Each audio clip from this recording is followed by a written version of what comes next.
Great. Let me just get started because, before the first speaker is going to speak, we'll have a couple of preliminaries. My name is Liane Schalakek. I'm with the Heinrich Böll Foundation here in Washington, D.C. The Heinrich Böll Foundation is a German political non-profit organization, a political foundation affiliated with the Green political party in Germany. We work in developing countries all over the world with 28 offices. Gender and gender equality is a very high focus of our work. We try to integrate it into our programs and projects all over the world. And again, it's something that we have been consistently engaged in, as well as energy and climate policies. And so I think we have a wonderful opportunity today, and it's my extreme pleasure to welcome you to an event that actually brings together the look at gender equality, the needs for gender equality, but also a consideration of what is going wrong in development, in World Bank-led, in multilateral bank development-led development that is focusing on basically continuing with a development focus, business as usual, fossil fuel rich, at the detriment of the global climate, at the detriment of local communities, at the detriment of a sustainable development, a low carbon, climate resilient, gender equitable development in the countries where those projects are implemented, and at the detriment of some of the most vulnerable communities and people in the countries where those projects are implemented, and those includes women. I want to make sure that in the discussions and presentations today, again, we are not looking only as women as victims, which is very often the case, when we are looking at vulnerabilities and the groups that are affected a lot, but also looking at the incredible resilience that women are displaying in the face of challenges that are brought on by a development model that has not adjusted to the reality of integrating women concerns throughout project development and program implementation, but also challenges that are just brought on by some of the larger problems that we are facing, including climate change, slumping economic growth, and so forth. Some of you have spent with us already close to an hour discussing the World Bank World Development Report, which, as you know, this year is on gender and development.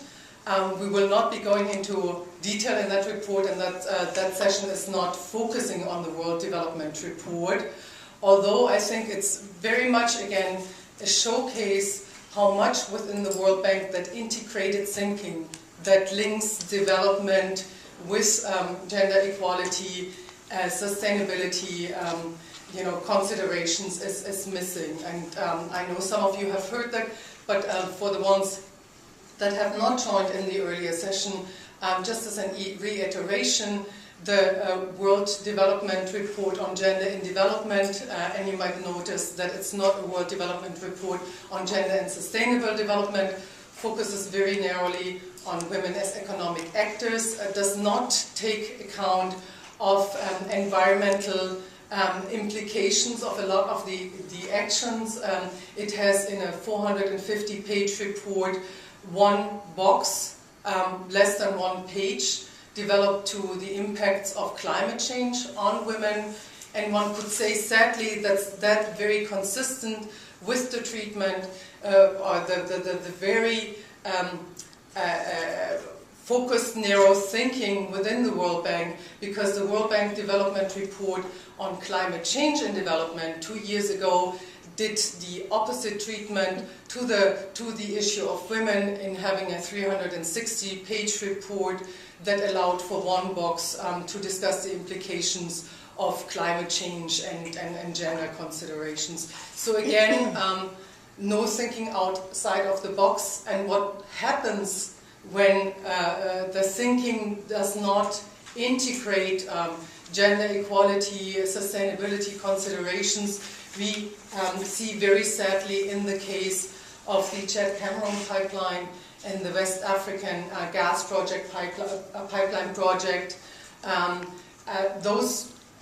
Those projects are a couple of years old, but I think it's very opportune now with the hindsight, with the experience, to go back in and really look what has happened in the ground, what has happened to the local communities, who has profited, and who unfortunately has been left worse off as a course of in the course of the project.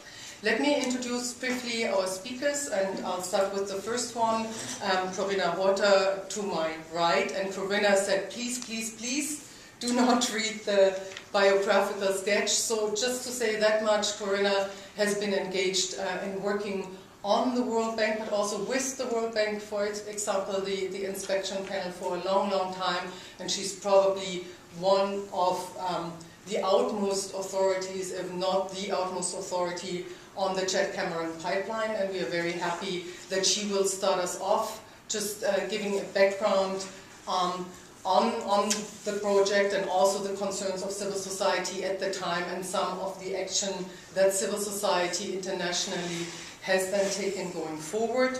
Then we will hear next from Sonja Lohman from Gender Action, who will present the excellent report that Gender Action has put together with Friends of the Earth in Africa on the implications of the pipeline. Sonja has done schoolwork with the London School of Economics and work at Boston University. She has been at Gender Action just a little, almost a year, but has done already a lot of tremendously important work on post-conflict, reconstruction, climate change, and extractive industries. Then as the third person, and we are very, very happy to have her here, we hear from Betty Abba. She is a project officer and the gender focal point with the Environmental Rights Action, which is Friends of the Earth Nigeria. She has done a lot of the on-site visits. She is has been talking with the affected community, has worked with them over the course of the lifespan of this and other projects. And I think it's wonderful that we have that experience and that perspective from the ground here to share with us here in the discourse. And last but not least, we will hear from Aimee Watanabe, who is currently a member of the inspection panel of the World Bank, has worked with UNICEF and UNDP beforehand, and has been the Assistant Secretary General and Director of the Bureau for Policy Development at UNDP. And for us, it's particularly, I think, encouraging to have that engagement in that session as well in others with the inspection panel, which is instrumental in keeping a check on projects gone wrong. And we are hoping to learn from Aimee and the inspection panel more about how we get more gender-focused complaints into the inspection panel. With that, sorry. And I wanted to let Elaine Zuckerman, the President of Gender Action, just say a couple of words on the genesis of the project before we get into the discussion. Well, thank you for all coming. I just wanted to share that this project would not have taken place if it were not for Corinna Horter. I don't know if Corinna is aware, but we had a conversation 5 years ago when Gender Action did a report showing the gender impacts of pipelines in Central Asia and Russia that were financed by the World Bank. And we showed these horrible, tragic impacts on women of HIV/AIDS spreading in communities that didn't have it before, dramatic increases from pollution on stillbirths, etc. And Corinna said, you know, I've been working on Chad Cameroon for years and I've seen these problems and nobody has exposed them. And so I just wanted to thank Corinna for inspiring this project. She may not know it, but she did. So that's first. Secondly, I want to thank Liana and the Heinrich Böll Foundation. Heike's also there from the Heinrich Böll for providing us with this wonderful space. And thirdly, could I suggest that we go around quickly and introduce ourselves? Do we have time? We have 2 hours. Yeah, we should be okay if everybody is really, really brief. Just name an organization. Just name an organization. I'm Elaine Zuckerman, Gender Action. I'm Kanya de Almeida from the Interpress Service. Joel Lawson, Gender Action. Christina Mansfeld, Philanthropies. Julie Aristide with American Gender Consulting. Doug Hellinger, Development Gap. Emily Greason, Oxfam America. Leanne Walker, Every Child 360. Becky Harris, Consultant. Andrea Surratt, Bank Information Center. Herbert Weiss, Independent Consultant. Lisa Vitale, Gender Action. Elizabeth Aaron, Gender Action. Marjorie Liebman, QED Associates and RAI. I'm Elizabeth Schreiber, Inspection Panel. Julie Kaifas, International Reading Association. Diana Aristizábal, Ambiente Consulting. Viviana Nassar, CDC Development Solutions. Heike Löschmann, Heinrich Böll Foundation Berlin. Christine Jola Smith, Vital Voices Global Conservation. John Strongman, former World Bank Stutz, and continuing as a mining consultant at World Bank. Michael Wolferson from Leeds Free World. James Hinson, University of Leeds. Serge Sellon, Inspection Panel. Brent Blackwelder, Friends of the Earth US. Sonia Love, Gender Action. Amy Watanabe, Inspection Panel. Betsy Abba from Friends of the Earth, Nigeria. Corina Martins, Ugebat in Germany. And I introduced myself already. Please introduce yourself. Maybe we should Switch, yeah.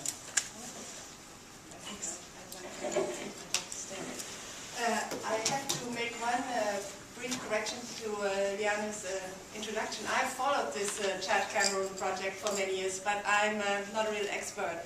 The real experts are in the countries concerned, and they have facilitated. Yes, they have facilitated, of course, us knowing about it. We have worked closely with them.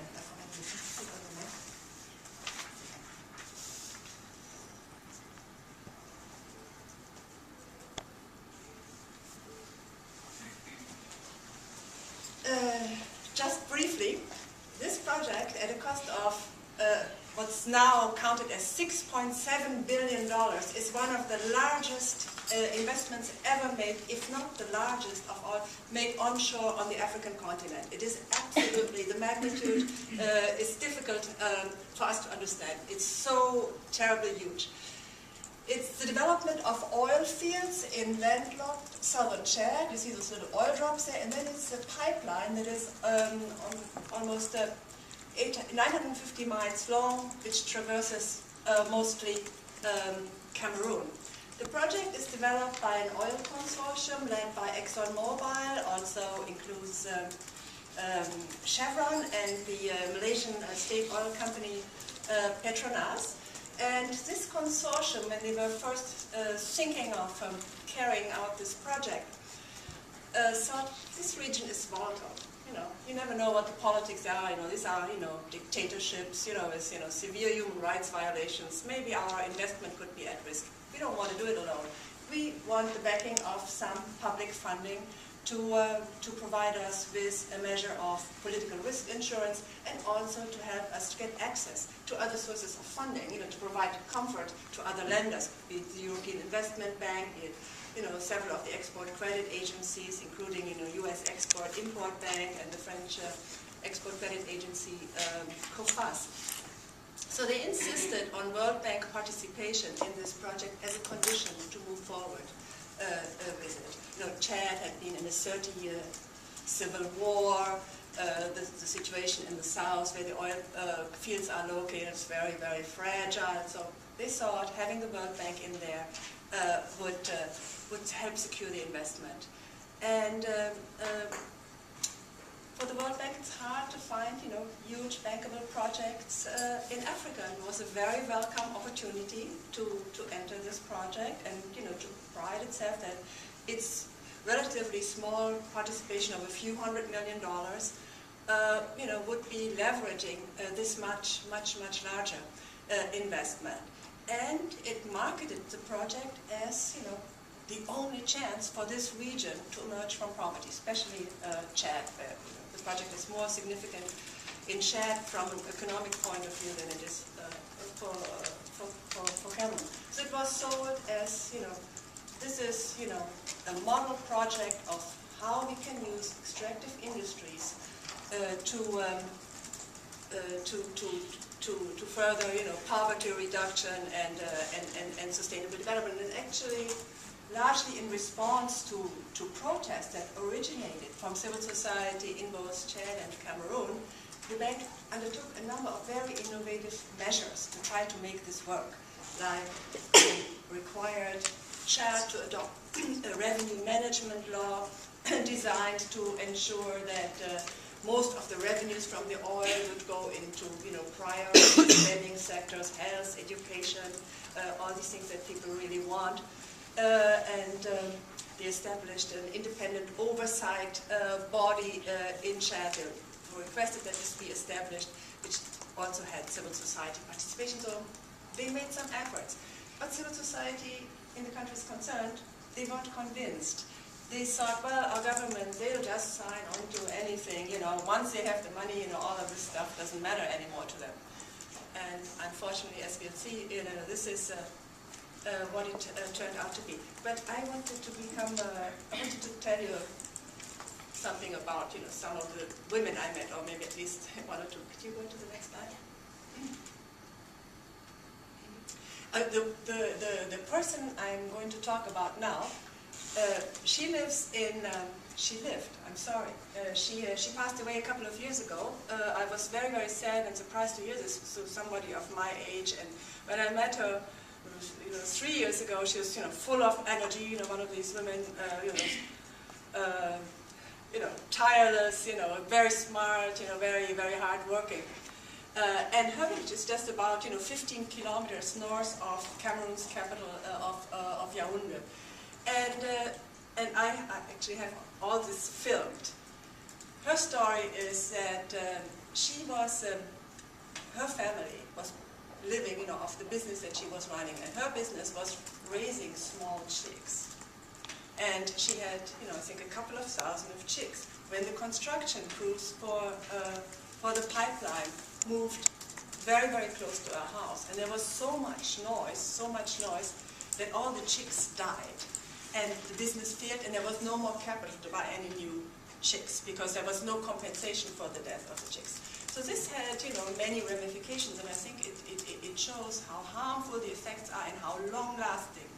Because with the money that, this business that she ran had provided, she had been able to rent a room in a nearby town where there was a school where her kids could go to school, because the way to walk every day to school would have been too far. The kids wouldn't have been able to go to school, so she had generated enough funds to rent that room. The kids during the week were staying in that room and were going to school. Now with the business closed, nothing, no compensation, no anything, the kids were no longer going to school. And what are the kids doing now? Well, now the kids have to spend their days walking very far to fetch water. Because this is right next to her house. It's where the pipeline passes, and very close to there is the village water well. It's a milky little well. It doesn't look good. Her kids had to walk very, very far to get fresh water. Some kids were still getting water at this well. We talked to the village nurse. They said, skin rashes, gastrointestinal diseases, all of this, is now very, very common here since the pipeline has moved into our region. Now I'm going to take you a little bit further further south. Another community that is, of course, all communities along this very long pipeline route are affected, but some of the most unprotected and helpless and vulnerable ones are indigenous peoples. And there are Bageli people, there are traditional forest people, traditional hunting and gathering society. They live in the southern portion of the pipeline just before it enters the ocean. And I have worked on forest issues in Cameroon for many years, and we've always found, and it's been written up, that forest people in general have a much better nutritional status than the farmers. It's because their diet is much more varied. They, they hunt game, the women collect all kinds of, fruits and vegetables, and there's honey, and there's all kinds of things. The moment you take this away from the people, undernourishment, the moment, the logging companies move in.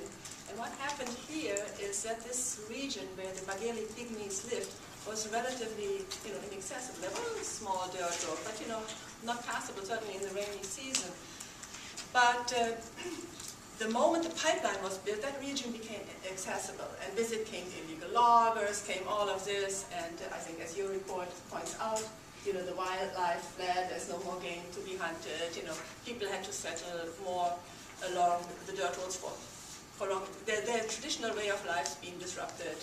Of course, World Bank policy requirement was, put in place an Indigenous Peoples Plan when, Indigenous peoples are being affected. And what happened was that at the request of the bank, the oil consortium set up a foundation in Cameroon to fund an Indigenous Peoples Plan and also to fund biodiversity offset areas, because it was acknowledged the project was destroying a lot of biodiversity. They have to establish an offset area elsewhere. ExxonMobil put $3 million into this fund, which was for this dual purpose, offset areas and indigenous peoples. And what happened is that fund went bankrupt, and it never, really did anything for the indigenous people. So, they're left hanging. They're left hanging there. Their livelihood, destroyed. The oil is flowing, but this is someone that some of you may know, is Delphine Giaribe, a human rights lawyer from Chad, who's spent a lot of time in Washington working on this project. She herself is from the oil-producing region in southern Chad, but was very, very fortunate because as a young girl, when she was carrying water on her heads like all the other young girls, there were some, what's it called, Sisters of Mercy,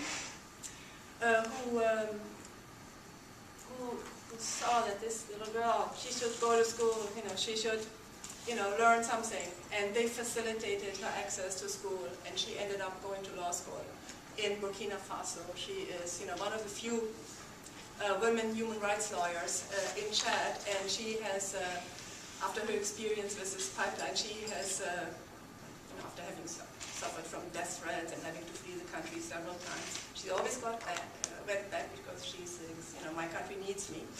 And she established the first public interest law firm in all of Central Africa. There is nothing of the kind there. And she's taken up mostly women's issues. I have, how much longer do I have, Leanne? Can I still touch 4 on minutes. Let me just touch very briefly on the subject of AIDS. It's very, very well known that all the transportation corridors in Africa are the route for the spread of AIDS. And if you build, 650-mile long pipeline, you have, roads, of course, along this to build the pipeline, and you have, hundreds of thousands of trucks passing, because over the years of the construction, that's probably how many passed. You can imagine, that AIDS is spreading like wildfire along the pipeline route and also in the region itself. And the World Bank did have an environmental panel of experts that included a public health expert, and he warned, he said, you have to watch this. We know in Africa this is the problem, these transport corridors, they lead to the spread of AIDS. And what you should do is you should have a system where, the truck driver, takes a truck, drives one day, and then another driver, takes over the truck and he goes home at night. So that you had a kind of relay system. So, that the drivers wouldn't be away from their homes, for weeks on end, driving those trucks the whole route. And the response from the oil consortium was, no, we can't do this, because this would make the project more expensive. It would, make the maintenance of the trucks more, costly. We want one person to stay with the truck, the whole route. So really, there was no political will, to really invest in this. And what's happening, of course, is that the government is is not really present. The government of Chad doesn't know what's happening in the oil-producing region. The government of Cameroon knows very little what's happening along the pipeline. So, you know, AIDS is there all over the place, but it's not being controlled. There's very little in terms of help. There's no treatment. And just imagine, you know, all these workers and everybody getting infected, and then once the workforce disbands and goes back into their regions, they take it back there. There's nobody really following up on this. And Cameroon, the Cameroonian government, at the request of Cameroonian NGOs, did a study a few years ago showing that the prevalence of AIDS was, you know, much, much higher along the pipeline route than in the general population. We took this study to the World Bank, but the World Bank discovered some methodological errors in that study and probably justified. There were maybe errors, but they never did a study that would have, you know, taken care, you know, dealt with these errors and did their own thing. No, it just kind of, you know, fell by the wayside. I still wanted to talk a little bit about, you know, the oil-producing region, but let me just end and say, because that's, you know, that's where women suffer greatly, because the number of oil wells is double than what had actually been planned initially. And compensation is paid, you know, I'm sure you will talk about this, is paid to the head of the family. So, you know, lots of girlfriends, lots of parties, lots of, you know, whatever. But the women that put, you know, food on the table and that try to take care of the education of the kids get nothing. And they're, of course, much more rooted in the natural resources, you know, the firewood, the water, working on common land, you know, taking care of the, you know, fallow land. No compensation for fallow lands, which is, you know, an integral part of local production system, because actually no land belongs to anybody. That all belongs to the state. So compensation, and very little compensation, has only been paid for the crops planted on the land, not for the land itself. And so if you have fallow land, nothing grows there, you get nothing, you know, it's taken over, you know, although it was very much part of the system. So the World Bank put out of this project in 2008 because it recognized, you know, that all these good ideas about the revenue management plan and investing in health, education, and so on had not worked out. Much of the money, actually, the huge income that Chad generated, you know, from this project went into funding the second largest rebel group that's been active in Darfur, because there's some, you know, old-time, you know, strong connection between the current president of Chad and the ethnic group that is fighting the Sudanese government from Darfur. So it went into war, and the independent evaluation group at the bank did an evaluation of this project and said, well, the project has done nothing to contribute to poverty reduction. It has worsened governance and has worsened corruption, and sorry, the idea was good, but then, you know, reality interfered. And that's it. That's where we are today. Thank you very much. I think that points out that, you know, the difficulties that you have in countries like Chad, like Cameroon, where you really do not have the presence of the governments to enforce, to regulate, to be present, to do the safeguard measures that might be there on paper, but then don't see implementation with the detrimental effects. And Sonia is going to give us a little bit more on what Corinna already alluded, the specific gender impacts to the family structures and household structures in the area. Please. I'm going to start with a quote from a 40-year-old fish seller and mother of 6 children in one of the communities in Ghana that we surveyed. The pipelines have brought sickness and hunger to us. This is as a result of the pollution in the sea and the loss of jobs. We are not happy about it. It has also affected our health. People fall sick here more often than before. Our fishing business is jeopardized. Fishes die all the time, so we don't get enough to catch. This has rendered us unemployed. It has affected our economy. I remember we used to get a lot of money from the fish business, but that is all history. Things have gone worse. It used to be peaceful here, but now people are sad and confused. We women were hardly consulted. There was a meeting held in Mtgs, which I attended, and I requested to be employed, but they haven't done that. They've hardly done anything for us. They promised to build a school, public toilet, and hospital, but they haven't fulfilled their promise. They never called a women's meeting to get our views. So just generally to back up, I'm going to just speak about extractive industries in general and the impacts that they have on women, and there's a lot of consequences that have been documented. What happens around extractive industries, which are very male-dominated. Employment in these industries, like mining and oil pipelines, tends to go almost exclusively to males. And this robs women of their livelihoods. It takes them out of the formal economy, pushes them into the informal economy. And as Corinna mentioned, these are pipeline passages are perfect opportunities for AIDS, for human trafficking, for violence against women to spread. The other thing that Corinna mentioned, I'll just reiterate, which is the land. The land, especially in developing countries, women make up the majority of farmers, and they don't have ownership over the land, so when the land is taken, they're not compensated for it. This is where their subsistence activities and their income-generating activities are derived from. As mentioned, also another impact is resource conflict leading to state insecurity, which we found in Chad and Cameroon in particular. So there's also, I'm also going to read a quote. It was a 2008 study on the impact of oil production in countries. It was done by UCLA professor Michael Ross.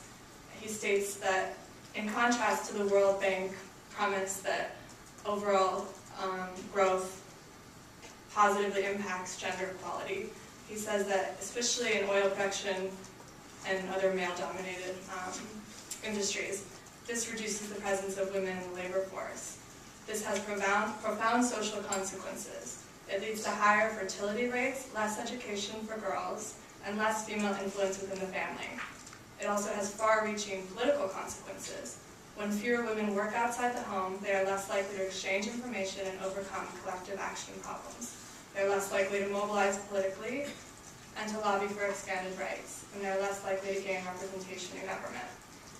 In 2003, the World Bank commissioned an extractive industries report, which stated that extractive industries have negative impacts on vulnerable social groups, and the World Bank should phase out all spending on coal investments immediately, and by 2008, all oil investments. In contrast, between 2007 and 2008, the World Bank spending on coal increased by 256%, and spending on coal, oil, and gas collectively rose by 94%.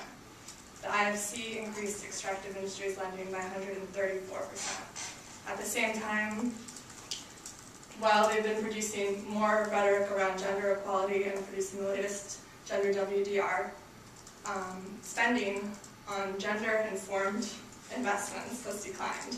Energy and mining is the weakest sector, with 9% of its investments deemed gender-informed. So, into this context, I will now speak specifically about the two pipelines. As Elaine mentioned in the introduction, this project came as a follow-up to Boomtime Blues, which we have in the back, which was our first report on the pipelines in the BTC pipelines and Sakhalin, too. And it spoke about the impacts of for women in Azerbaijan, Georgia, Russia, and Turkey. And as mentioned, it was found that it increased women's poverty and dependence on men, HIV transmission went up, prostitution went up, environmental degradation led to negative health impacts like stillbirths and infertility in women. So Gender Action and Friends of the Earth, which Betty will speak of from her side, teamed up in 2010 to conduct a similar analysis of these pipelines in Africa. And we looked at the gender impacts in 4 countries and 12 communities, in Ghana, Togo, Cameroon, and Nigeria. And Betty will speak a little bit more about some of the specific activities, but essentially we did individual surveys, focus groups, community awareness meetings, and other advocacy activities. One of the striking things that came out of this was a lot of women stated that this was the first time they were ever asked their opinion on the pipelines. So I actually had meant to go into the Chad Cameroon, but I think Corinna spoke about how it's the largest onshore investment in Africa. It's huge. And it was a 3-year construction project. She spoke of the consortium, ExxonMobil and Petronas and Chevron. As she mentioned, this was supposed to be the test case for how poverty reduction could come out of oil production. And the objectives in World Bank documents stated that it was going to be measured by how many Chadians were lifted out of poverty, and for Cameroon, how much of the expenditure, the revenues were used for pro-poor expenditure. The interesting thing was exactly around the time that they approved this, there was a report the World Bank itself had commissioned on the economic causes of conflict, and extractive industries was listed as leading to interstate conflict. But this report was embargoed until 1 week after the Chad-Cameroon pipeline was approved. So, as you can see, Chad and Cameroon are both kind of unstable actors in which to invest, and so, as Corinna mentioned, World Bank support became the deciding factor on whether the pipeline would be constructed at all, with ExxonMobil publicly stating that they wouldn't proceed with construction without World Bank involvement. So even though at 9% the investment wasn't the largest financial input, it provided the insurance for the entire project to be executed in the first place. There were a lot of civil society protests. It became a really controversial project. There's a lot of documented risks that were evidence, and yet the World Bank nonetheless continued. So there were capacity building projects. Some of them never took off. Some of them weren't implemented. None of them had any gender components whatsoever. In the project documents, gender is never mentioned as a consideration to be taken in the design or implementation of the project.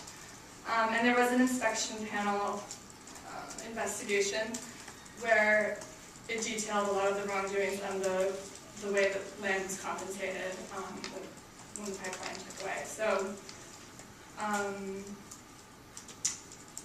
ultimately, as it said, they pulled out. They said, quote, "The fundamental development objective of reducing poverty and improving governance for the best possible use of oil revenues has not been achieved." They did call it a physical, technical, and financial success, and ExxonMobil posted their largest annual profit by any U.S. company in history in 2006. So specifically,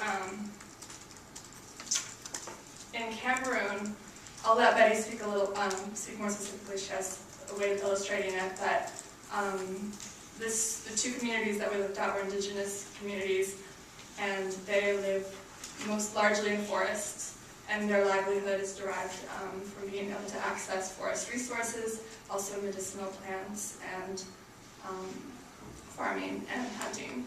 So the pipeline restricted their access to the forests, and it also took away land from women, and it also increased gender discrimination against Figueres, who were already sort of ostracized from the rest of Cameroon's community.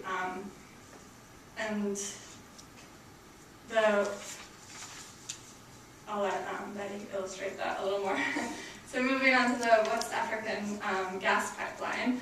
This was started in 2004. That was when the World Bank approved funding for that pipeline. And this came on the aforementioned extractive industries review, which stated that the World Bank should not invest in oil pipelines, and they nonetheless approved it. Again, these are the gas companies, the multinational companies, stated that they wouldn't proceed without World Bank investment in the project. So once again, the World Bank helped let the project be taken forward.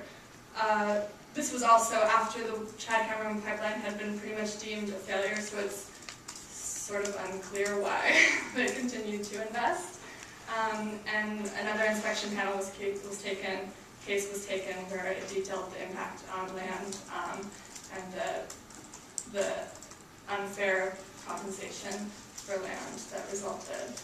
The inspection panel case also does mention how female vulnerability was not taken into account in the design of the project.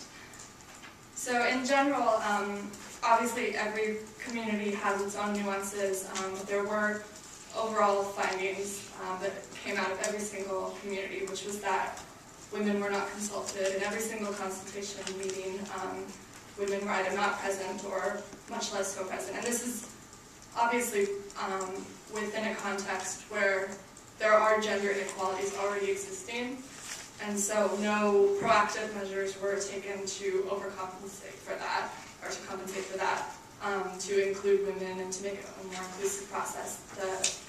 The World Bank and the oil multinational companies came in and consulted with community leaders, which are mostly men. There was also gender discrimination in terms of compensation.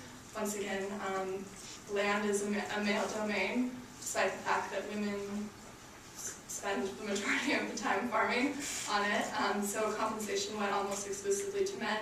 At times, women spoke about how their husbands didn't tell them how much money they got.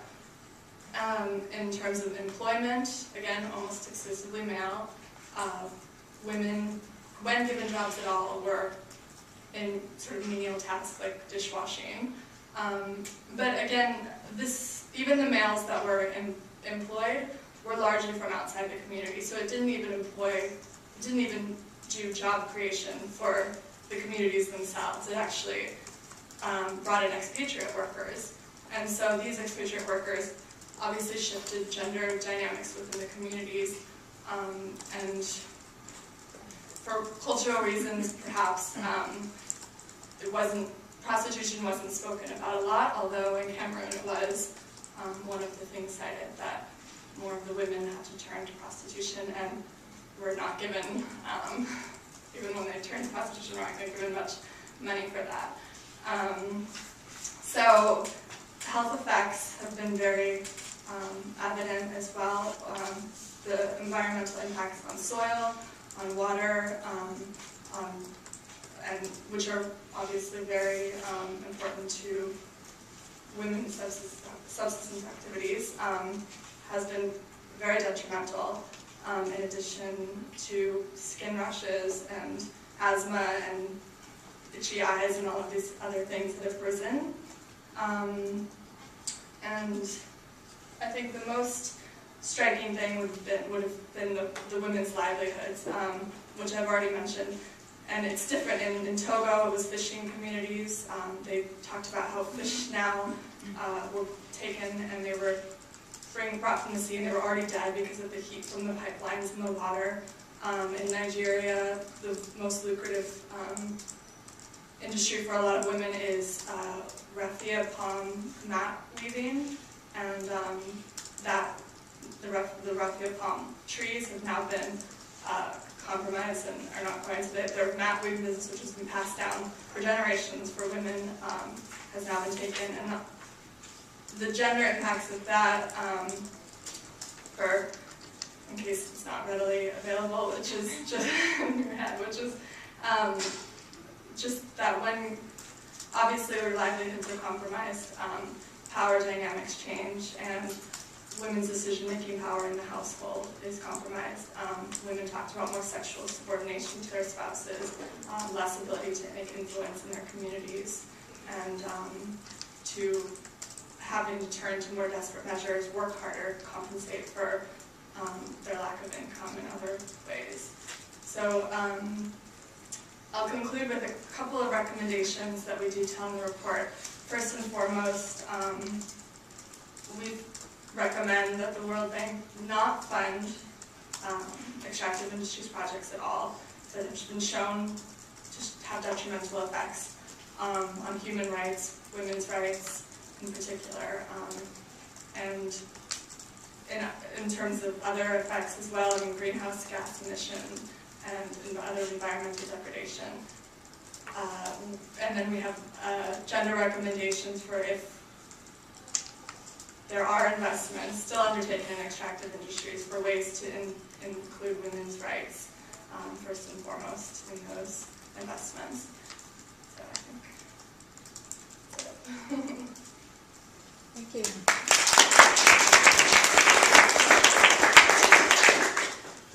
much, Sonia. And I think it's very important, again, to point out that there are actually two problems related that we need to point out. One is the harmful investment in sectors that the World Bank, as a public organization, publicly funded organization, should not invest in.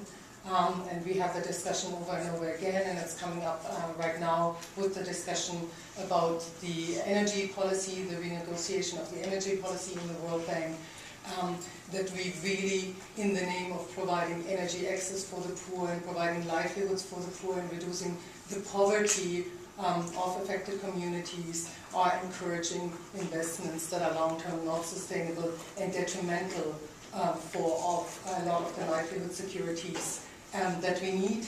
And then the second, in that case, related part, that there is in designing those projects, there is not given any thought to the gender differentiated impacts, not only immediate but long-term, that those projects are going to have. There is no follow-up on monitoring with gender differentiated data and monitoring on beneficiaries. And with that, there is just not, I guess, awareness. I don't even want to say there is, the will not to take women into account, women and men's different roles into account, but there is just a certain willful ignorance not to follow through with that. Betty?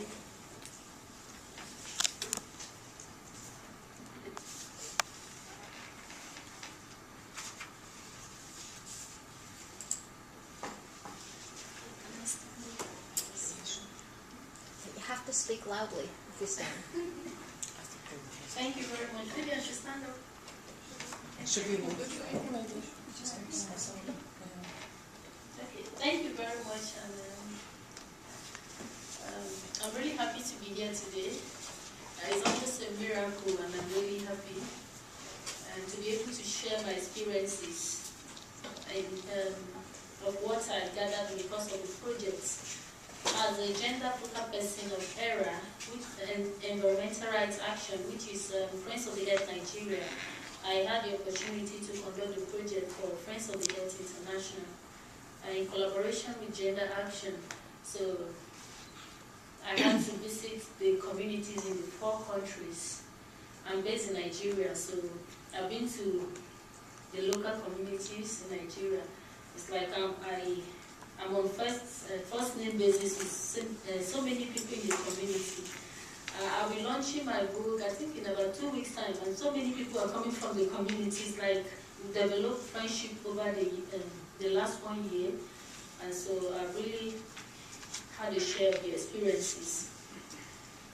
I'm not going to talk at length because Sonia has said so much about the project, and you've also said a lot. But I'm going to, I'll talk from the community point of view.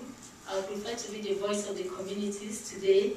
And of course, I'm going to show a lot of images of different communities, how they are grappling with the pipelines. And like we said, we normally say a picture tells 1,000 stories. But just before I go on, I must warn you that some of the images may be disturbing, as journalists would like to put it. And also, we may have problem with my accent. I'm sorry about that.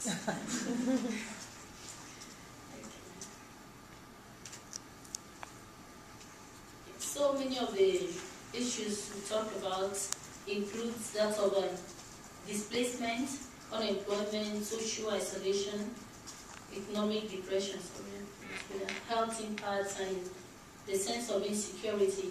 And that seems to run through most of the communities that we worked on. It's like they suffer from the same problems. Before that, maybe you need just a little background on WAGAP and also about the Niger Delta. This gas is being transported from the Niger Delta to 3 countries. That is the West African gas pipelines. And it's being transported to Benin, Ghana, and Togo from Nigeria, because we have excess gas, so to say. And in the course of doing that, so many lives are negatively impacted. And as we've said in the course of the project, on the scale of the impact, the negative impact on the women are much higher than the rest of the people. And it's always, we've had the same story in the Niger Delta, where owing to the extractive industries, so many lives have been negatively impacted. When you talk about gas flare, pollution, as you can see here, this is a gas flare, and this is a woman walking very close to the gas flare to dry her cassava. Because as a result of the pollution, so many of the crops in the village don't yield well. So most of them, their staple food is cassava, and then it's rainforest, so she has no choice than to dry it very close to the gas flare with all its dangerous chemicals and health implications. And this is a woman coming home. She's paddling home from her farm, and you can see the sleek of pollution of crude oil right on the stream there. So they live around, their lives are surrounded by pollution. And this is what this WAGAP project is also extending, directly or indirectly, to people in other countries. The Niger Delta experience. This is the face of poverty. This is a typical Niger Delta family. I took this picture in about 2 years ago in a village in Bayelsa. Bayelsa has one of the largest oil deposits in Nigeria, yet majority of the people are impoverished. And the women suffer the most. Okay, so this is the pipeline. This is Badagry in Lagos, where we worked on, where much of the project is based. And then, like Sonia mentioned, many of the women have their livelihoods derived from raffia palms, raffia leaves, which they use for mat and other things. As a result of the pipeline route of way, many of them have been displaced. But traditionally in Africa, women don't own lands, so they are not entitled to compensation. They are left out of all the process. And so many of them are stranded. And there's also some level of gas flaring right in the community. And many of them have complained that their yields, the yield of their raffia leaves, have also gone down in the last few years. Okay, this is a community secondary school. It's still in session. And WAGAP claims to have renovated it, but as you can see, it's not renovated. This is one of the facilities for the gas pipeline. For the gas, this is a gas facility right in the middle of the community. And in the night, there's a lot of gas flaring. Most Nigerians know gas flaring and other related activities. They're based in the Niger Delta. But for the first time in Lagos State, we have, outside the Niger Delta, we now have a case of gas flaring. Okay, these are some of the meetings we've had over in the last 1 year, community mobilization, sensitization. And then we had a protest, I think about 2 months ago. This is saying, WAPCO, your pipelines are thin lines. Okay, so that is Nigeria. And like most of the other communities, not a single woman has been employed by the pipeline company in Nigeria. And in the course of going around for our work, we discovered that the pipeline companies do not consult with the women. Because, like I would like to put it, it's like World Bank, the pipeline companies, and the stakeholders are pandering to the patriarchal tendencies of our communities by excluding women from consultation, by ensuring that women don't have a voice. They were supposed to make a difference, but in this case, it's even worse. I've been to some communities, and then you see they are holding a community forum, and everyone you see there, they are all men. And so when the pipeline company representatives come there, they just interact with the men, get their opinions, and go back. and women are not carried along. Women are not, their voices are not heard. I went to a community, I think about 6 months ago, in the course of our work, and there was a gathering going on when we came there. And I asked the chief, what has the pipeline company done for you? They said they haven't done anything. Even the tap, the borehole, that's the water they brought, the water facilities are polluted. But they have no choice than to still take the water. I said, what about employment? He said, nobody has been taken from this village. And as a routine, I always ask, how many women have been employed?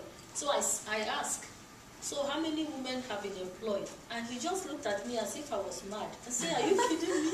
I just told you that nobody has been employed and you are referring to women. That means men have not been employed and you are mentioning women. So women are not, they're not just considered. This is Togo. It's the same story of gender disparity, the same story of despair. The pipeline company promised to put up a water facility for the company. But as you can see, this is a well water. And this is a woman whose livelihood, one of the women in the communities in Togo, whose livelihoods have been negatively impacted. She's a fisherwoman. As a result of the pipeline, they are not allowed access into the ocean as much as they used to be. So now they cannot get enough fishes for their business. And the company, and like many of the women I interviewed, said when the pipeline company came, they felt so relieved and they were excited that that was a sign of good things. But after about 10 years, there was still nothing to show for it. The only place they have electricity in this village is called Besogwe. The only place that they have electricity is within the facility of Waga. There's no facility, there's no water in the village. There is no electricity. There is nothing physical to show that these people have benefited from the company. Okay, this is one of the sensitization exercises we've had. She's putting one of our campaign material which says "Speak up for women." That's Togo. This is Ghana. They've had cases with pollution. They've had cases with discrimination as well. This woman had rashes on her body as a result of the pollution they had about 2 or 3 years ago. Okay, and one of the most interesting cases is that of Cameroon. Incidentally, I was in the village where you went to, the Bagiali community, and I just saw one of my little friends on your slides. Wow! Incidentally, I think I have a picture here. This is a Catholic mission.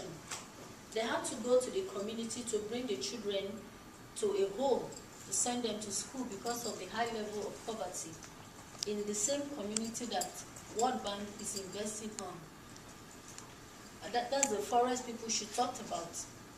Because of the restriction to hunting and other forest activities, many of the parents are displaced and very, very impoverished. So they can't feed their children very well, they can't send them to school, and the government does not really care for them. In fact, they don't have national ID card. The indigenous people, they are still trying to bring them to mainstream Cameroonian society. So these people are being taken, these children, I think about 200 of them, are being taken care of in the Catholic mission. And there's a guest house there, so we stayed there for about 3 days in the course of our work. This is a young traditional dancer, one of the nice entertainers. And the parents of these children have to pay $1 per year as a token for the children to be taken care of by the mission. But many of the parents in the communities cannot afford it. So they have to trek like I think 3 hours or so. This is in Bipindi. To do labor work, some menial job for the mission in exchange for the $1 so their children will stay in the home. Okay, that's a good. Can you recognize that? That's a picture you showed earlier. The little baby carrying the plate. she hasn't grown much. And when we went, she had rashes all over her body. She's the same person here. And I had, fortunately, I had a detergent on me, so I was asked to give her the detergent for her to take her bath. I said, no, but the detergent is for washing clothes. And my colleague said, no, it's better than nothing. And maybe that will kill some of the germs. She had ringworms all over her body. The level of poverty, of malnutrition in the village is so high, so very high. It's one of the, the most emotional encounters I had in the course of the project. The Badiali community, the Cameroonian pygmies. Okay, this is one of the malnourished children. I doubt if the baby is still alive because he was really, really ill when we went there. This baby boy is from the Bantu community. It's another indigenous community very close by, who are also impacted by the pipelines. Okay, this was a community sensitization meeting we had. It was in the course of that we were able to generate the testimonies. And what we discovered is that just like the rest of the other countries, women in this place are not carried along. Many of them said that was the first time that they were being called for a meeting on the pipeline. And it's been there for over 10 years. Many of them, a woman told me that she didn't bother much because she thought the pipeline was a man's project, because her views and those of other women were never sought. And some women also had this peculiar problem of getting different compensation, because in this part some of them own lands, but they got different compensation for their lands, because the pipeline company, I think Cotsco or so, negotiates only with the husband. They don't negotiate with the women, even though they own the lands. So at the end of the day, they pay the compensation to the man, and the man comes home and gives whatever he feels like to the woman. So different women have different stories, different amounts for their lands. And it was very, very touching. And some of the people are still not, have still not been compensated. Some of them are, most of the people here are Bantu and the Bagiali people. They are indigenous people impacted negatively by the pipeline. This is a chief of the Bantu people, and he told me that he had his regrets for negotiating with the pipeline company. That he felt he has been used, he has been duped, because they came through him to convince the people. At the end of the day, they had nothing to show for it. And he told me that he regrets his interaction with them, that he felt he has been used. These are still children from the home. And I believe that the World Bank and other persons will really look into this to ensure that this is really addressed. Speaking about gender equality, having a gender mainstreaming policy, and at least historically the mandate to enforce gender equality as well should not really pander to the patriarchal realities or tendencies in the client countries. And if that means having to go the extra step in ensuring that whatever consultation processes you are gender differentiated and gender inclusive, and even if that means having to do the extra meeting just for women, then you have to do that kind of active outreach, not as once in a lifetime, but as a matter of each and every single project in countries where, you know, cultural sensitivities or patriarchal structures don't allow women to have the seat at the table when projects like that are brought to the community or presented to the community, and also to hear very much what the women's perspective from their subsistence farming, from their livelihood endeavors caring for the communities are, which might be different or will be different from a male perspective that is basically very often more looking into receiving cash flows. And one observation that I was also very struck with it, I fear that some of the same problems of being gender unaware are now replicated with the World Bank involvement in quote-unquote fixing problems that they have generated with projects just such as the Cameron Jet Pipeline. And of course I'm talking about the World Bank involvement in climate financing and existing climate fund, where we see the same, again, ignorance, unawareness, not willingness to go the extra step in making sure that in designing projects that are meant to increase climate resilience in countries or helping communities to adapt to the impacts of climate change. Women and men are heard separately, consulted, both their different experiences and capabilities are taken into account when designing projects. But now we would like to hear what hopefully can be done in the future. First of all, what can be done as part of existing structures, but then ultimately what can be done in designing projects so that hopefully we don't have to bring cases before the inspection panel. Amy, please. Thank you for that introduction, and I'd just like to begin by introducing my colleagues who are with me, Serge Servan and Aimona Tajevik from the Secretariat, and I am one of the 3 members of the inspection panel. My presentation is going to be in 2 parts, and you'll probably find, if you are regulars in these types of events, you'll probably find the first half of my presentation very boring and dull, because I'm going to go over what the panel is and the panel process and what are the eligibility criteria. And you've heard all that before, so if you're a regular, then you'll find that part very boring. But the second half of my presentation, I'm going to use the 2 projects that Friends of Earth and Gender Action have been studying and on which inspections have already been done as case studies, in the sense that there are very specific issues there. And I'm going to try and show how these issues are inspectorable, how from the inspection panel view we would approach these issues. And I'm taking these cases up as these 2 projects as case studies, because as you will see when I talk about criteria, that unfortunately we can no longer inspect these 2 cases because we have already inspected them, and in the case of one it's already closed as well.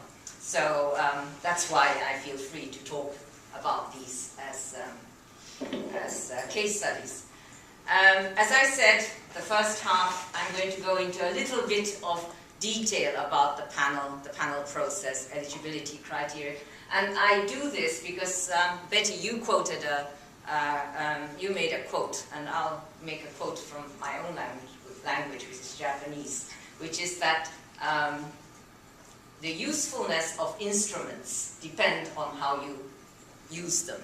I mean, it's a bit tautological, but what I want to say is that the inspection panel is a mechanism, is an instrument, and whether it's useful as an accountability mechanism or not is for you to know how to use us. And that's why if in the future there are instances where you really feel that something has gone definitely wrong and you want to bring a case to the panel, then you really need to know what our processes and procedures and eligibility criteria are, so that you can use us as an instrument. And I can personally say that, yes, we would love to receive more gender cases.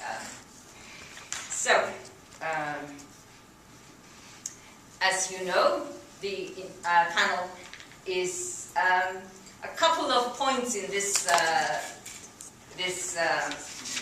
PowerPoint that's key.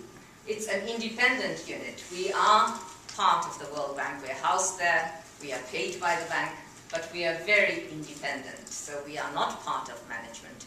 We report to the executive board.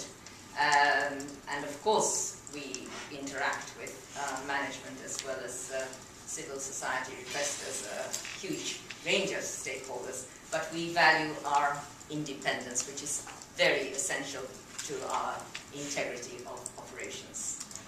And we are an instrument that came out really from the Rio process 20 years back, and the demand of civil society for accountability of IFIs, and a way of accessing or holding these IFIs accountable in a more direct way. So we also represent, or we, if you like, we are also see ourselves as a voice of civil society, in that we respond to requests that come directly from any two persons who think of World Bank projects that we can respond to and we establish through an inspection has to be the result of World Bank not complying with its own operational policies and procedures. And I'm going to talk about the operational policies and procedures in a while. So it can't be any kind of a harm, but it has to be harm that resulted from bank not following its own operational policies and procedures. And it could be that failure either in the design stage or appraisal stage, or indeed through the implementation phase. I've already said it's an objective, impartial fact-finding body, that it is fully independent. Transparent. We value our transparency. Every document that we produce, the eligibility reports, I'm coming to that in a moment, the final inspection reports, etc., is put on our website. We've brought this little pamphlet, which is available at the back here. You have the website here, and if you go on our website, every case, all the reports from past cases are available. So we make every document available to the public once it has gone through the executive board process. The last 2 points are important, that we focus in our inspection on World Bank as an institution, in that the point being that we don't name individual staff members. We're not out to get at, individual staff members. That's not what we do. Because we look at any kinds of failings as failings in the whole chain of command. A staff member is part of a division, is part of a larger bureau, etc., in a long chain of command. So we talk in our reports about the management and their failure to do this, that. We never single out individual staff members. Another very, very important point is the last point here, that we do not review borrowers or implementing agencies. Now, this is a very tricky one, in the sense that all projects, after all, that World Bank finances are government's own projects. So it's a very fine distinction that we have to make, that as the inspection panel, we have to keep focused on World Bank's actions at the design stage, at the appraisal stage, at the implementation stage, what World Bank did in terms of supervision, so on and so forth. And we do not inspect or discuss the borrowers as such, even though we may be fully aware that there may be some problem with the borrower government behind it. But this is also an issue of sensitivity, if you like. I mentioned that we report to the executive board, which is composed of member governments, and therefore, obviously, if we refer to anything in our reports that hint at putting the blame on the borrower governments, we get into trouble. So this is one of the, therefore, key conditions that you need to be aware of. What's the process? I'll try to go quickly. So we receive a request and we register a request. We send, and within 21 days of the inspection panel registering a request, management has to respond through what is called a management response, in which they respond to the claim that were made by the requester. the requester said that the World Bank has done this, that, and the other, which is against the policy, this, that, and the other. Management says, no, we agree, we don't agree, we slipped up on this, but we certainly did, or we didn't slip up at all, and we complied with all the policies, etc. That kind of a response they prepare within 21 days. Usually upon receipt of a management response, the panel makes a field visit. It's not absolutely necessary, but we usually do. And within 21 days of the management response, the panel issues an eligibility report. And the eligibility, the function of the eligibility report and why it is called an eligibility report is to establish that the case that has been brought to us is eligible for inspection. That's what the eligibility report means. And the standard process is for the executive board to approve the recommendation made by the panel to either go for an inspection or not go for an inspection, or to defer an inspection, etc., on a no objection basis. But without going into the details of recent, we've had 3 or 4 eligibility cases which have gone for full, I've got to speed up, discussion by the board. Okay, and then we go into the investigation phase, fact-finding, investigation report.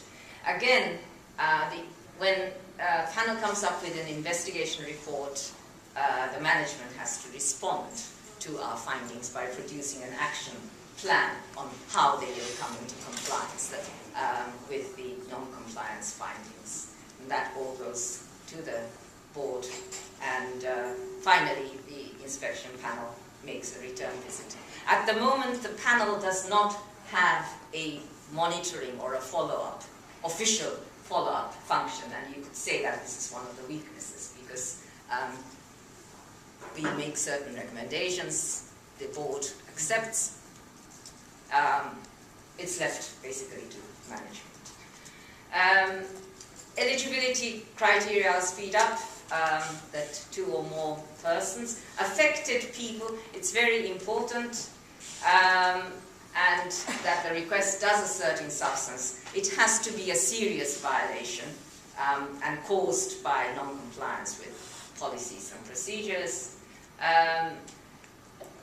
Another very important condition, that before a request is brought to the panel, the requesters must have brought the matter to the attention of management and give management a chance to respond and to, if necessary, to correct whatever harms that have been done. So there is this provision, and we need to check in our eligibility visits that indeed such a prior contact has been made with management, and management has been given a chance to address the issue. We cannot deal with procurement matters, and the loan has to be not be closed or substantially dispersed. We usually take it at 95%, and that the panel has not previously made a recommendation. Now I will finally move on to the cases. As I said, and we're just distributing excerpts from various policies and procedures which can be useful for looking at the types of issues that your study has brought out already. As I said, unfortunately we cannot inspect these cases again.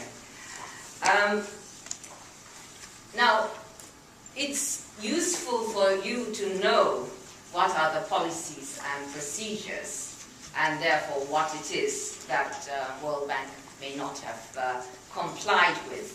But we certainly don't expect you to be experts on policies and procedures. So usually what requesters do is that if they feel that there has been an incidence of serious harm as a result of a project, is to approach the inspection panel, and people like Serge and Aimona are there. They are permanent secretariat members, exactly for the purpose of helping the requesters to formulate the request in an appropriate way, making the links with the appropriate operational policies and procedures. So you don't have to know all the details, but it certainly helps for you to know, because it tells you what World Bank is supposed to be doing in terms of policies and procedures.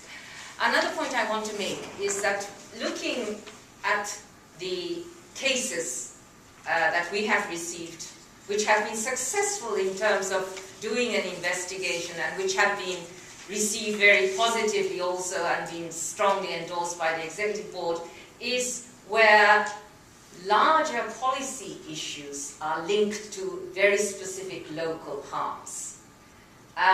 It's a bit difficult if kind of the very large issues, it could be environmental or gender, but it's left only at the policy level that World Bank is discriminating through this project.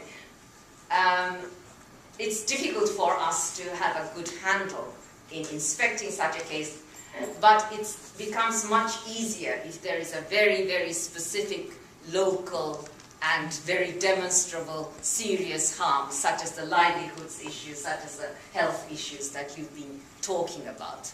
So we would very much like to see vis-à-vis gender issues that kind of combination, and I'll just come in to refer to how you can combine these things. Also, it's important to, when you make a request, to make sure that you are establishing a causal linkage, or you have in your mind a fairly good causal linkage between a World Bank assisted project and the harm. I'll give you one example. From your report, you've had one finding that women face discrimination in compensation for lost crops, which was significantly smaller than men's compensation for larger cocoa crops. The differences in global market prices for traditional export crops and local market prices for food crops explain the enormous differences in compensation.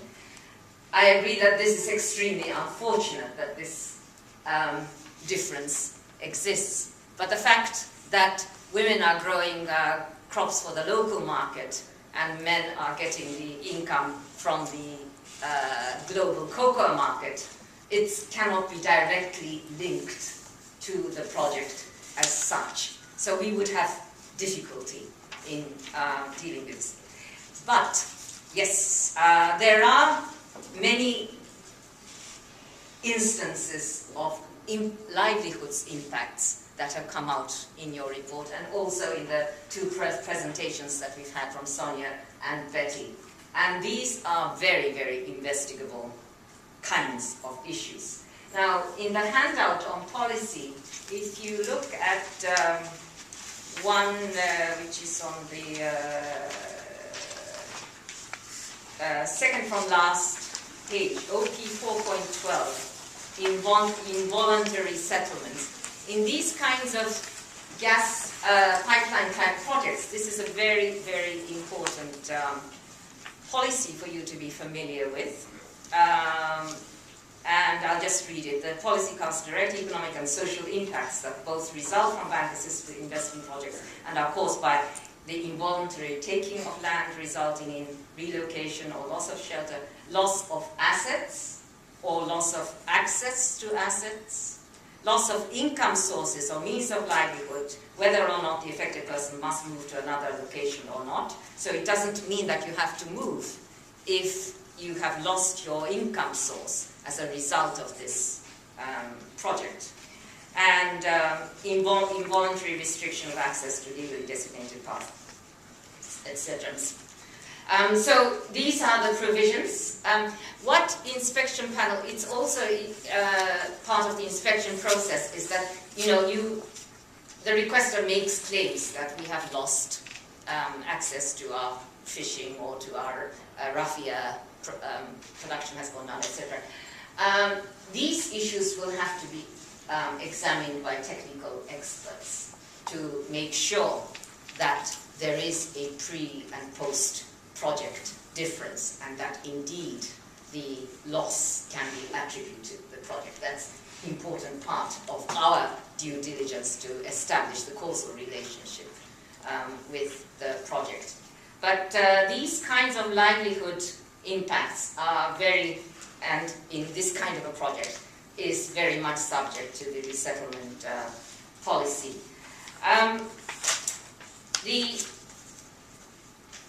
If livelihoods have been affected, you don't necessarily have to deal with it as a gender issue. I mean, as affected people, the requesters can certainly make a claim that that livelihoods have been affected. Two quick points that I'll make. Another issue that kept on coming up in your study is consultation, poor consultation or very superficial consultation, etc., etc. You'll notice under the environmental assessment OP 4.01, there is a requirement for consultation, for public consultation, and it talks about category A and B, which this categorization is the extent of environmental risks of a project. And these two projects are obviously category A projects. So it does require public consultation. There is under environmental assessment paragraph 15 a further elaboration of consultation. It's not just a superficial consultation, but that the consultation has to be meaningful.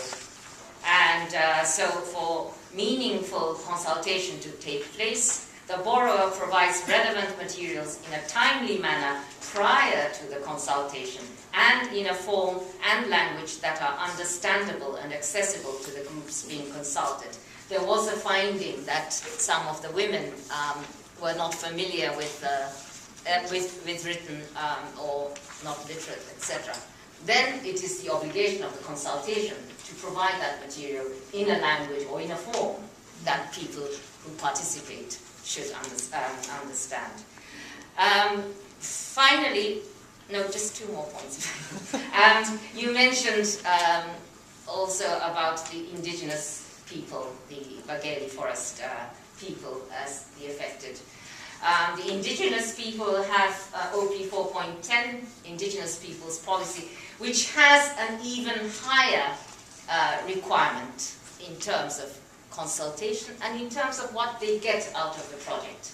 Now, all World Bank assisted finance projects should not cause harm, obviously. So under the Indigenous Peoples Policy, there is a requirement to ensure that avoid potential harms and to mitigate if there is unavoidable harm. But it doesn't stop at that, and it's very, very important if you ever deal with projects that are harming indigenous people. The Indigenous Peoples Policy goes even further to say that the projects, World Bank finance projects, has to ensure that indigenous people receive social and economic benefits that are culturally appropriate and gender and intergenerationally inclusive. So that's also a very important policy. I have to stop now.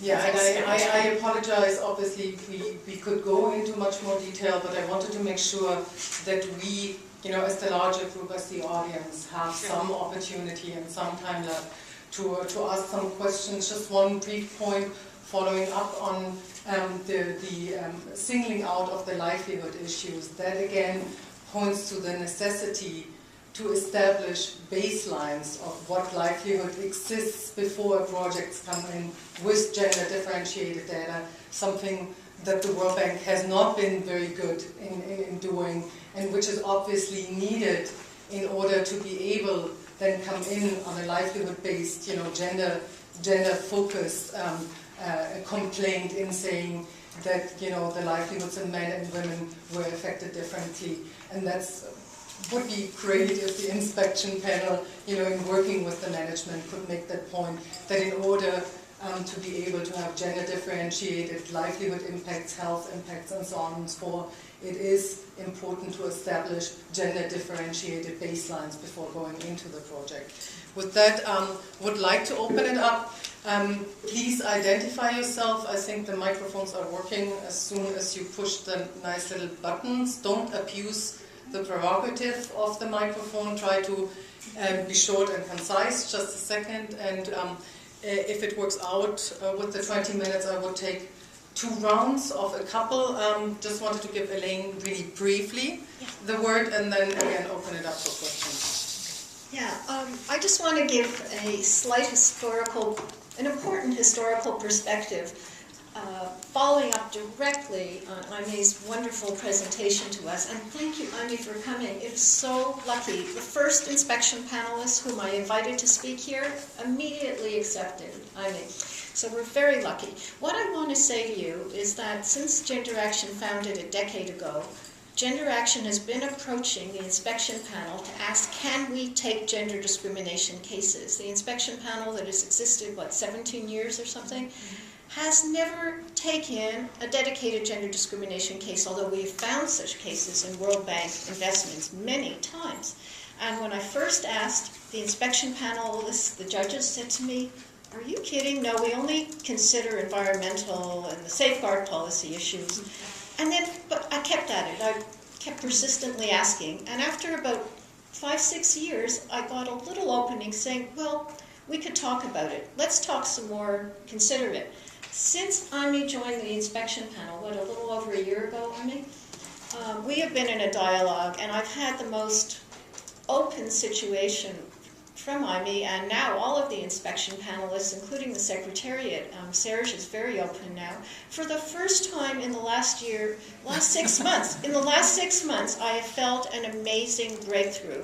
It's the first time in history that the inspection panel is now positively saying, I would like to quote Aime a few minutes ago. She said she would love to receive gender cases. It's a personal opinion.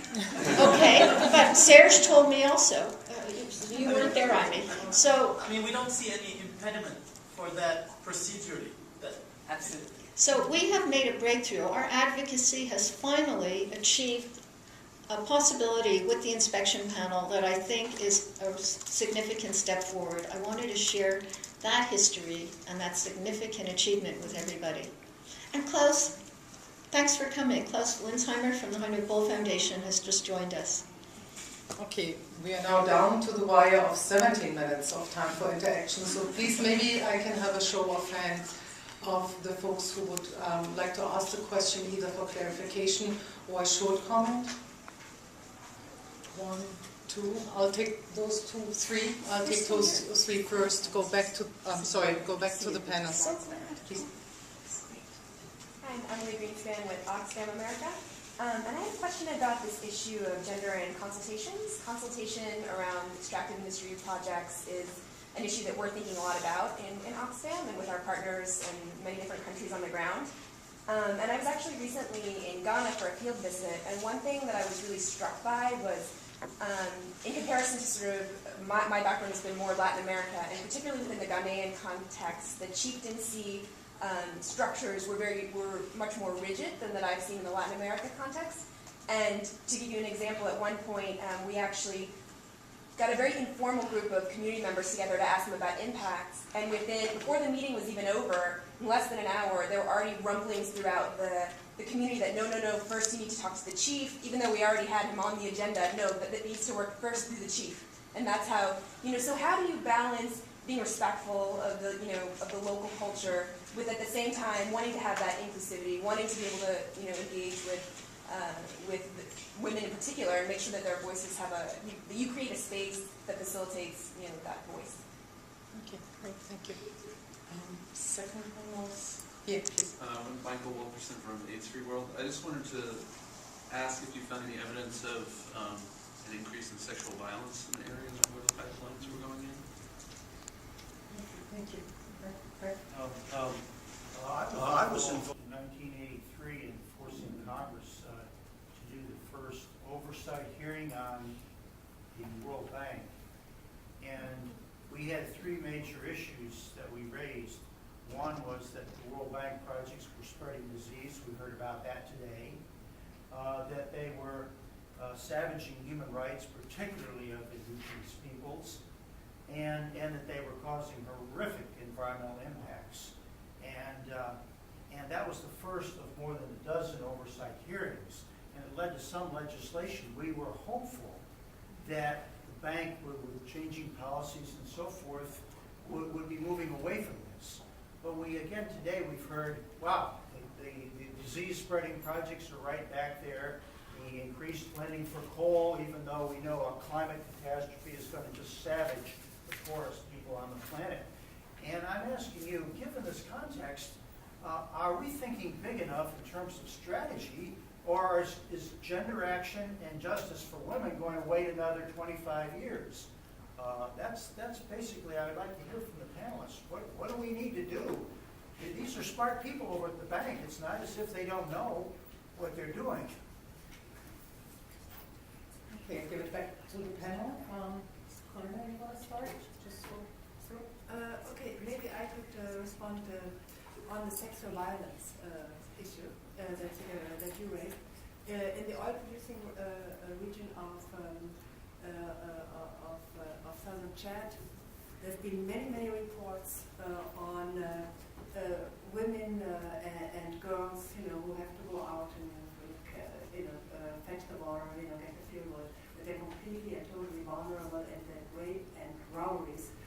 For instance, when they go to the market or come back with the market and have a little bit of money in their pockets, because the region is now filled with both oil consortium, security personnel, and also with military. But there is absolutely no kind of recourse to justice. So whatever happens rarely gets even the attention. There's no police you can go to. There's no judge. There's nothing. Women are extremely vulnerable. There are plenty of reports.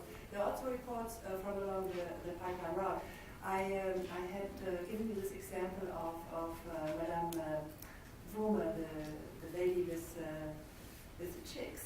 And when she and the rest of the village complained about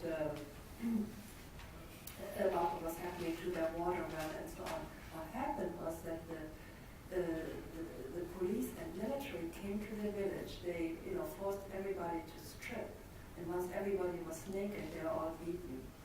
And this was, to send them a message to keep their mouth shut. So, these are the kind of stories you hear a lot, because there's absolutely no way.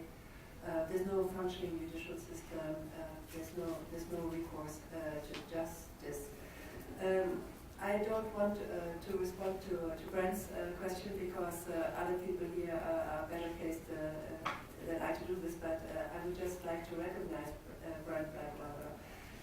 Brent mentioned that in the late 1980s, starting in the mid-1980s, late 1980s, there were very important congressional hearings about the World Bank, and if it hadn't been for Brent's work and very few other people, we wouldn't have come as far as we are today, because it's based on those hearings that the World Bank developed its safeguard policies.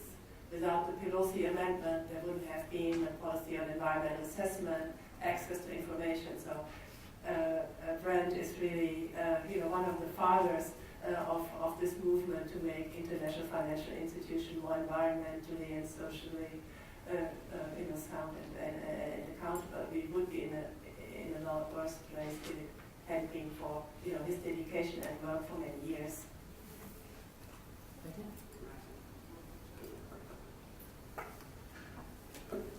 Thank you very much.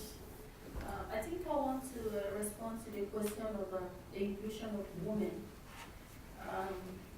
First of all, I would like to say that culture is very dynamic. It's not static. It's something that grows with time. In Nigeria, before now, twins were killed when you give birth to, when you have multiple births.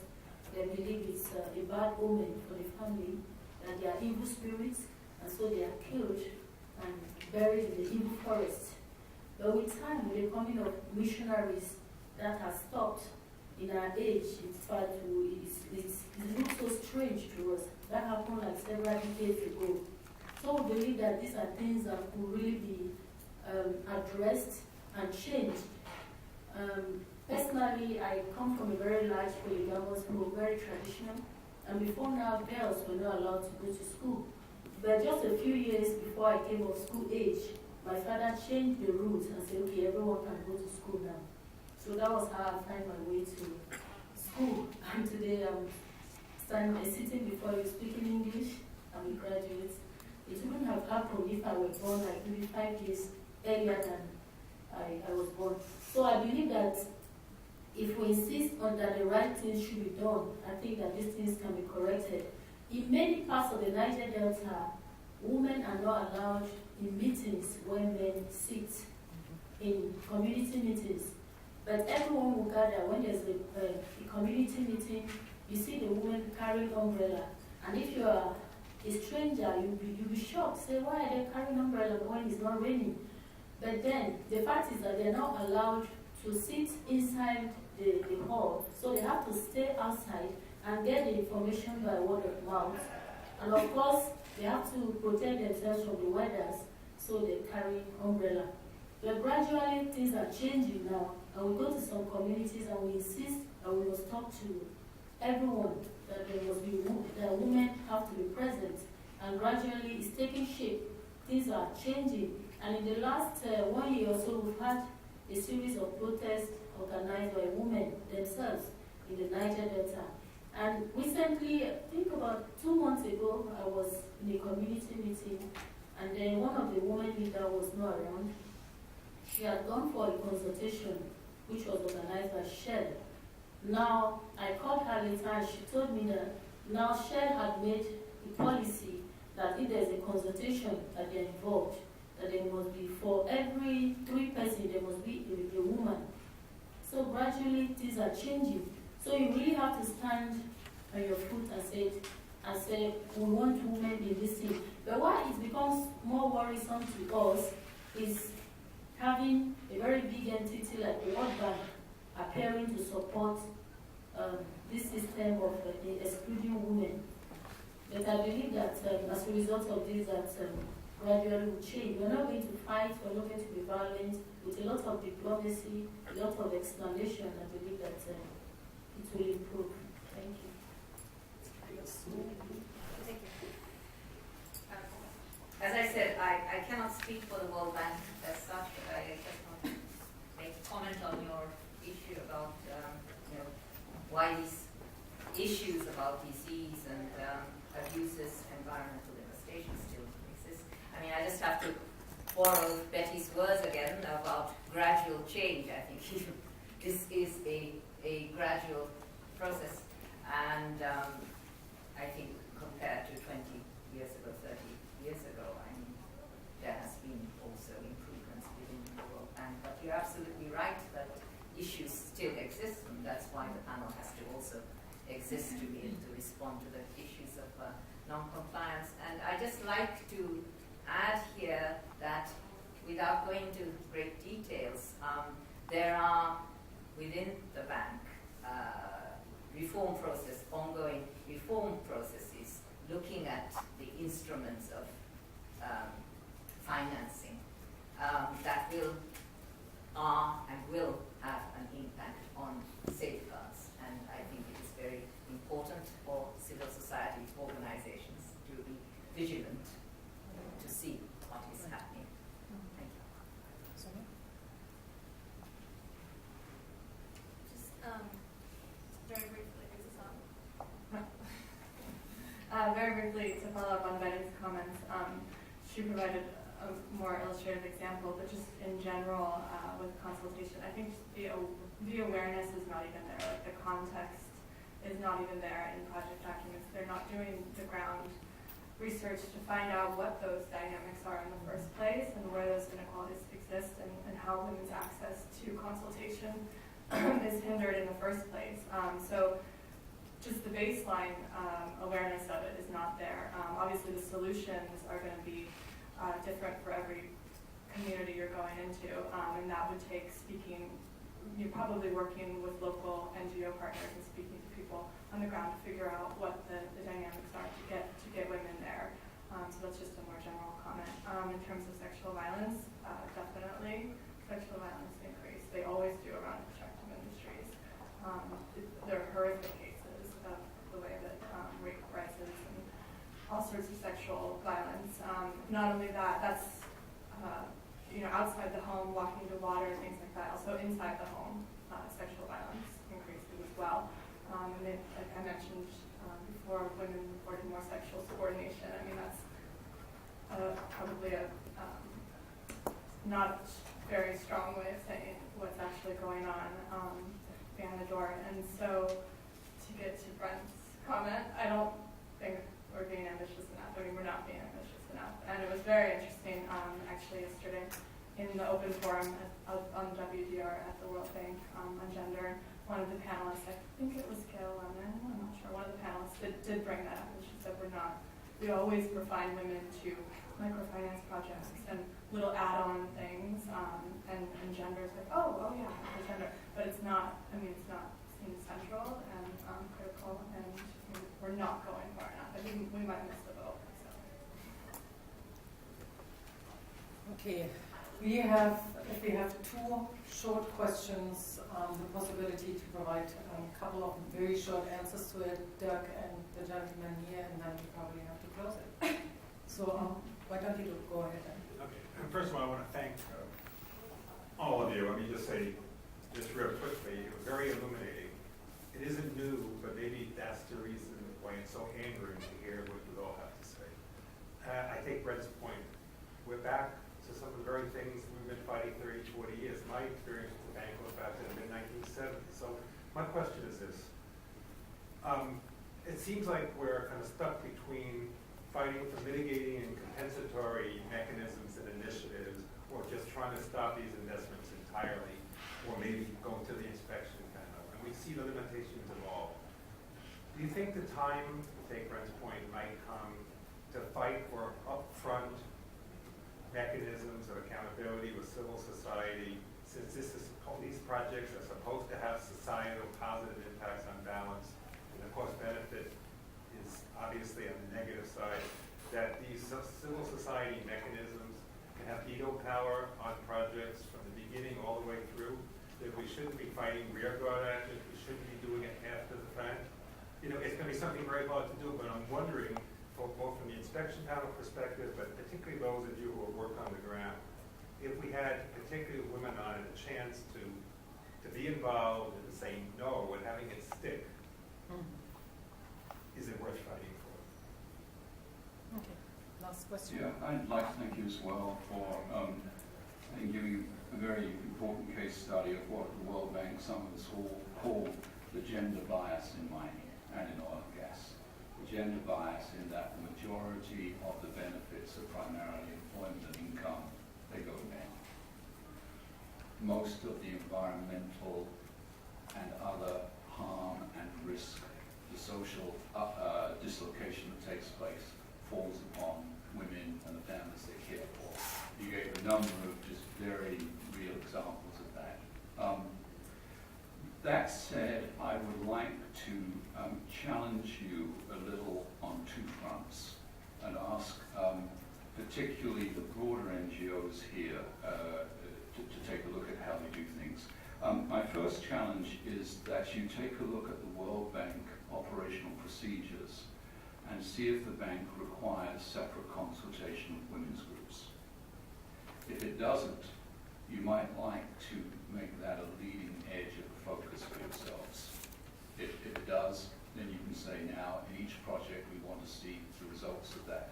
But if it's not required, you're sort of a little bit like Don Quixote tilting in the wind if it's not required and it's not there.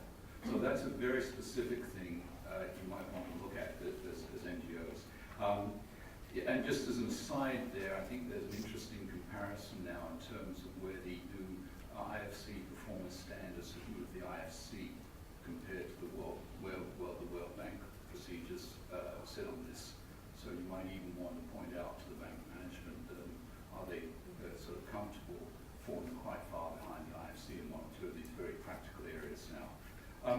second one is, quite frankly, there's almost been as much references to climate change here today as there has been to gender, just from some of the panel introductions and so on. Yes, climate change has long-term impacts for women, but the immediate impacts today are not being brought about by climate change. They're the type of things, what we've heard in this ChatCam study is not climate change issues. It's very real women's safety, women's well-being, equality of opportunities. Putting aside gender action, I would challenge some of the other NGOs here to look at your websites and see on your websites how much gender material you have. Because in some cases it's pretty darn slim. And if we sort of count the number of NGOs who come to Washington for meetings, and we count the number of people in the room, I think there's a fair amount of opportunity for yourselves as a group to really push harder to have gender be a greater priority amongst yourselves than it is today. Okay, thank you. I will give the panel the possibility to respond, albeit relatively briefly, to some of the commentaries and complete questions. So let's start the other way around, Sonia. On the question of mitigating versus stopping, it's interesting, particularly with the Chad Cameron pipeline that was brought up, because an independent evaluation group did a study in 2009 of the pipeline, and they said that the World Bank got involved to mitigate the consequences, and it would have, the oil pipeline would have been built anyways, and the World Bank got involved and made it more socially sensitive. But in 2000 project appraisal document, it explicitly say that they were providing comfort to the oil consortium and, as we mentioned before, political risk stability. So, yeah, I mean, I think that claim of mitigating is extremely harmful because, as we mentioned, they didn't mitigate it. They let it go forward in the first place, and so in the end, they actually produced more harm than mitigation. So I think you're right. We should be saying, don't do these investments at all. Don't do these investments at all. I just want to address the issue that Sonia has raised, in fact, earlier on about, well, I'm not going far enough on the issue of gender, and perhaps complete a little bit of the presentation which I did make, which is that the World Bank does have a gender policy, which is gender and development, which is pretty broad and not very, very operational. But, absolutely. However, as an objective, World Bank is supposed to be addressing gender disparities and inequalities that are barriers to development. So the words are there as a very broad World Bank goal. Now, how is this operationalized, if at all? World Bank is required to do something called a country assistance strategy every 4 years, which should reflect this goal, which should look at how the issue of gender inequality and disparities are playing out in that particular country. So you have the country assistance strategy. And then at the project level, each of the project appraisal documents should refer to the country assistance strategy and be consistent with the country assistance strategy. Now, this seems like a rather tedious process, but if I were a gender CSO working in a particular country, and you see a lot of egregious cases of gender discrimination and inequality in World Bank projects, I would look at the country assistance strategy and see if indeed it has taken this into account, and I would look at the project appraisal document to see if it is consistent. And if it is not, it's certainly an issue that the inspection panel would look at together with the local consequences of livelihoods impact, health impacts on women. But we would certainly look at this upstream case of, has that at the country assistance strategy level really addressed the issue of inequality and disparity in the country?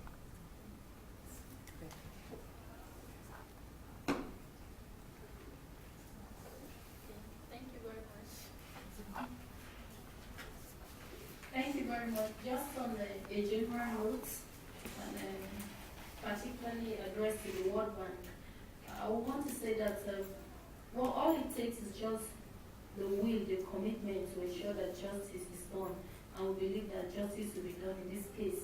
Because the cases we brought now, we brought 3 communities from each country. There are several other communities that are affected. We just use this as samples to show that the situation is even worse than we've been able to portray it.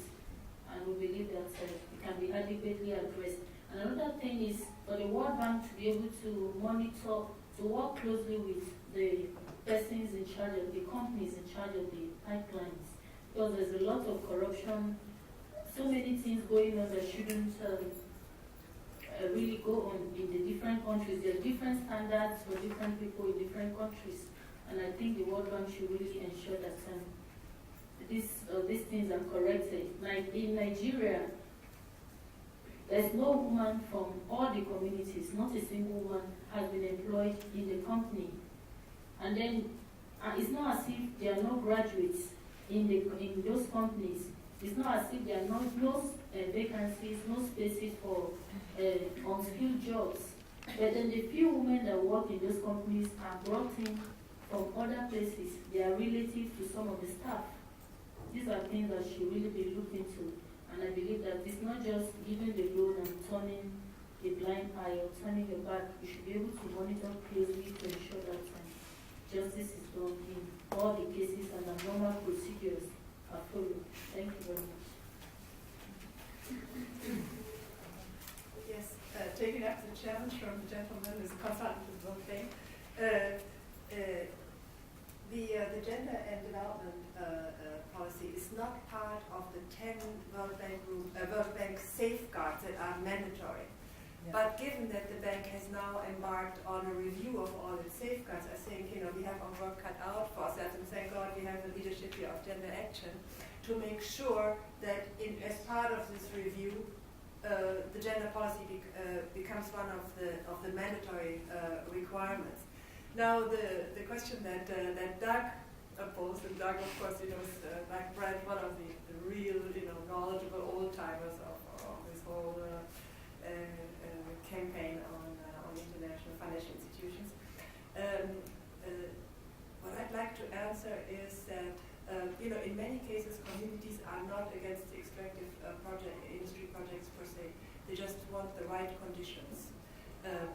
And they're in place to make sure that they benefit. Because of the communities that we've heard about today, none of them have electricity, none of them have access to water, nothing.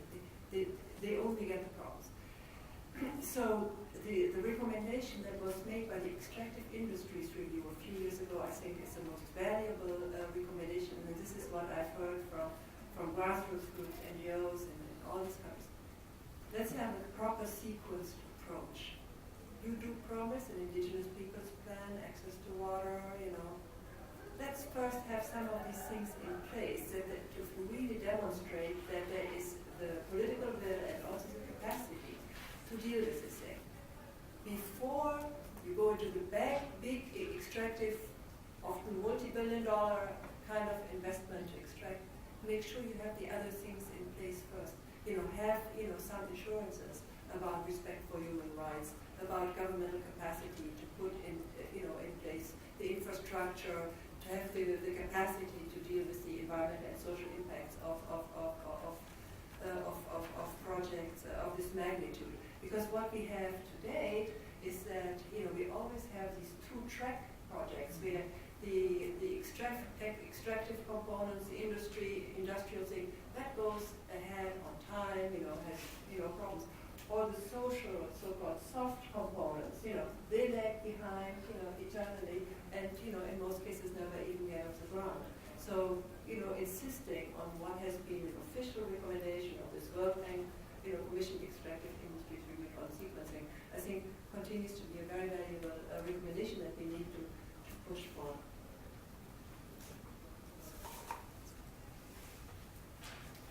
Great. Thank you very much to all of our panelists. As he said, I just want to say things that something that came up on civil society's involvement in the project and being there to be able to veto. I just want to mention something that might be of interest that we see from our side, from the inspection panel. We get requests for inspection from civil society affected people. However, that's how the process is initiated. However, when it ends at the board discussions or at the drafting of an action plan, there is a very flimsy role for civil society, and that's maybe, I mean, I cannot throw it as a challenge, but I throw it as a question mark for you to see how you want to have a better role in that. This would increase the efficiency and the efficiency of the work of the inspection panel. We carry as much as we can of the information that is provided to us from civil society, from ERA, in WACP. We work with Michael Perico a lot. However, we cannot be we try to be your voices as much as we can. It would be good if you were able to be there at the board discussion also, if that is allowed sometime politically. Yeah, hopefully that we have the civil society participation in the board, which we don't have right now, but for example, participation structures like that are discussed, although whether they are going to be granted is a different matter. In some new structures that might be coming up, for example, like the Green Climate Fund, where the active observer role for civil society members on the board is actually something that is under consideration now, and I think that certainly would be very helpful. And just maybe going back to how we started with the fact that the World Bank has reference to gender equality on the book, although not in implementation, is now embarking at least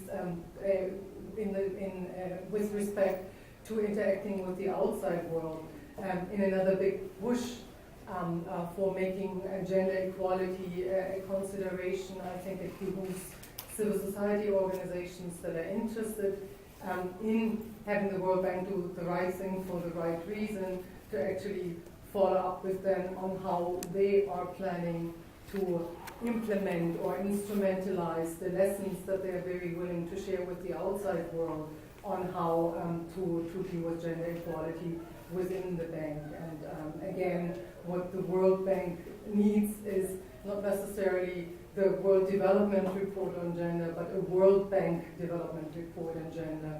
And I think it would behoove all of us who have an interest in the issue to really hold the World Bank feet to the fire to make sure that hopefully it doesn't take another 30 years or so to make that a reality.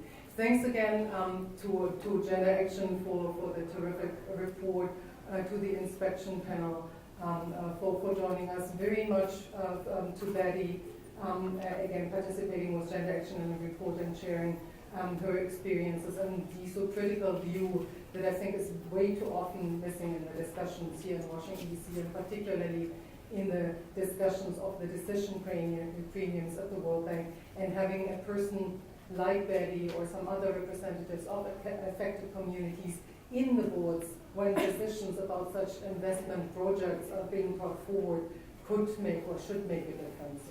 So at least we hope. Thanks so much for your attention and interest in the panel.